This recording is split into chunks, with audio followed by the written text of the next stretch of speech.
அனைவருக்கும் வணக்கம். தெய்வீக பலன்கள் சேனல் சார்பாக தங்களை அன்புடன் வரவேற்கிறோம். இன்று நம் காணொலியில் காண விரும்புவது திருமண தடைகளை நீக்கும் பாரம்பூர் ஸ்ரீ கால பைரவர் சிறப்புகளை பற்றி இந்த காணொலியில் பார்க்கலாம். வாருங்கள் காணொலிக்கு செல்லலாம். மறக்காமல் ஒரு சப்ஸ்கிரைப் செய்யவும். முக்கியமாக கல்யாணம் என்பது ஆயிரங்காலத்து பயிராக இருக்கிறது. திருமணம் சொர்க்கத்தில் நிச்சயிக்கப்படுகிறது என்பது பழமொழி.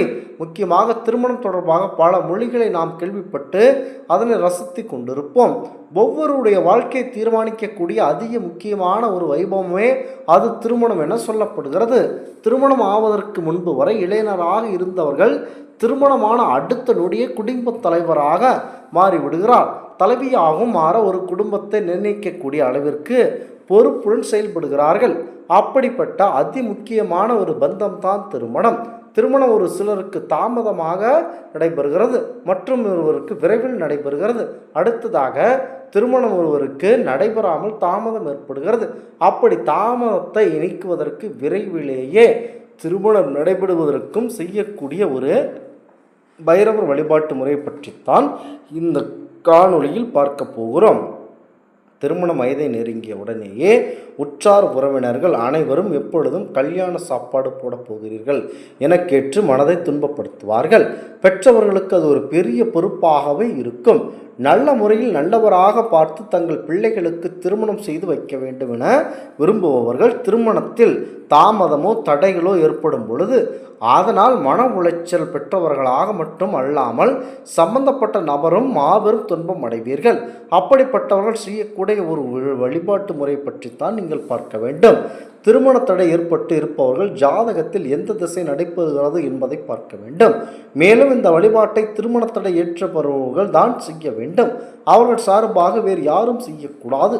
சூரியன் மகா திசை நடந்தால் ஞாயிற்றுக்கிழமையும், சந்திரன் மகா திசை நடந்தால் திங்கட்கிழமையும், செவ்வாய் மகா திசை நடந்தால் செவ்வாய்க்கிழமையும், புதன் மகா திசையாக இருந்தால் புதன்கிழமையும், குரு மகா திசை இருந்தால் வியாழக்கிழமையும், சனி மகா திசை இருந்தால் சனிக்கிழமையும், சுக்கிரன் ராகு கேது போன்ற மகா திசைகளாக இருந்தால் வெள்ளிக்கிழமைகளையும் இந்த பைரவர் வழிபாட்டை செய்யலாம். இந்த பரிகாரத்தை கண்டிப்பாக செய்ய வேண்டும். ராகு காலத்தில் செய்வது மிக விசேஷமானதாக கருதப்படுகிறது. முடியாத பட்சத்தில் காலையிலோ மாலையிலோ இந்த பரிகாரத்தை செய்ய வேண்டும். அருகில் இருக்கும் சிவபெருமானுடைய ஆலயத்திற்கு சென்று அங்கு இருக்கும் பாரம்பரிய கால பைரவருக்கு சந்தன காப்பு செய்ய சொல்லி ரோஜாப்பூ அல்லது செவ்வரளி சிகப்பு நிற மலர்களால் மாலை சாற்ற வேண்டும். பிறகு ஒரு கிலோ டைமண்ட் கற்களை வாங்கி, அதாவது கற்கண்டை வாங்கி கால பைரவருக்கு நெய்வேத்தியமாக படைக்க வேண்டும். 2 நெய் தீபம் ஏற்றி கால பைரவருக்கு மனதார வழிபட வேண்டும். பிறகு நெய்வேத்தியமாக வைத்த கற்கண்டு கோவிலுக்கு வருபவர்களுக்கு பிரசாதமாக வழங்க வேண்டும். இவ்வாறு தொடர்ந்து 7 வாரங்கள் செய்ய வேண்டும். 8வது வாரம் கால பைரவருக்கு அவல் பாயாசம் செய்து நெய்வேத்தியமாக படைத்து கோவிலுக்கு வருபவர்களுக்கு பிரசாதமாக வழங்க வேண்டும். இவ்வாறு செய்பவர்களுக்கு உடனடியாக திருமணம் ஏற்படும் என்பது ஐதீகமாகும். முக்கியமாக திருமணம் நடைபெற வேண்டும் என்பது ஒரு முக்கியத்துவமாகவே இருக்கிறது. இந்த பைரவரை மனதில் நினைத்து கொண்டு நீங்கள் கண்டிப்பாக வழிபாடு செய்ய வேண்டும். ஆணெனில் அதிகபட்சம் 29 வயதுக்குள்ளாகவும், பெண்ணெனில் அதிகபட்சமாக 27 வயதிற்குள்ளாகவும் திருமணம் செய்வது அவசியமாகும். பிறந்த ஜாதகப்படி கோடி இளைஞர்களில் ஒருவருக்கு மட்டுமே துறவரமாகும் தகுதி இருக்கும். மற்றவர்களுக்கு எனக்கு திருமணம் வேண்டாம் என்று பிடிவாதம் இல்லாமல் வியாழ நோக்க வரும்போது இருந்துவிட்டு முதுமையில் ஆரம்பத்தில் வரன் தேடுவது சாதாரணமாகி விட்டது. இன்றைய கலியுகத்தில் மணமகளின் திருமண வாழ்க்கை நிம்மதியாக இருக்க வேண்டும் என்ற நோக்கில் வாழ்க்கை துணை நேரிடும் பெற்றோர்களின் எண்ணிக்கைகளும் முக்கியமாக குறைந்து கொண்டேதான் வருகிறது. முக்கியமாக திருமண தடையால் அதிகம் பாதிக்கப்படுபவர்கள் கண்டிப்பாக பைரவரை நினைத்து வழிபாடு செய்ய வேண்டும். முக்கியமாக ராகு காலத்தில், ஞாயிற்றுக்கிழமை ராகு காலத்தில் பைரவருக்கு உபூதி அபிஷேகத்துடன் விடைமாலை அனுபவித்து சக்கரநாமம் அர்ச்சனை செய்தால் திருமண தடை அகலும் என்பார்கள். ஞாயிற்றுக்கிழமை ராகு காலத்தில் பைரவருக்கு உபூதி அபிஷேகத்துடன் வடைமாலை அணிவித்து சக்கரநாமம் அர்ச்சனை செய்தால் திருமண தடை கண்டிப்பாக அகலும். முக்கியமாக தேய்பிரை அஷ்டமி நாட்களும் இந்த வழிபாட்டை செய்யலாம். ஞாயிற்றுக்கிழமை மாலை அல்லது தேய்பிரை அஷ்டமி மாலை ராகு காலத்தில் இந்த வழிபாட்டை செய்ய வேண்டும். வளர்பிறை அஷ்டமி திருநாட்கள் அல்லது வெள்ளிக்கிழமை மாலை வேளையில் வில்வம் மற்றும் வாசனை மலர்கள் சமர்ப்பித்து பைரவருக்கு நெய் தீபம் ஏற்றி வைத்து சகஸ்ராம அர்ச்சனை செய்தால் வறுமைகள் நீங்கும், செல்வம் பெருகும் என்பது நம்பிக்கையாகும். முக்கியமாக சனிக்கிழமைகளில் பைரவருக்கு சகஸ்நாம அர்ச்சனை செய்வது வழிபட்டால் சனி கிரகத்தால் ஏற்படும் சகல விதமான தோஷங்களும் விலகும்.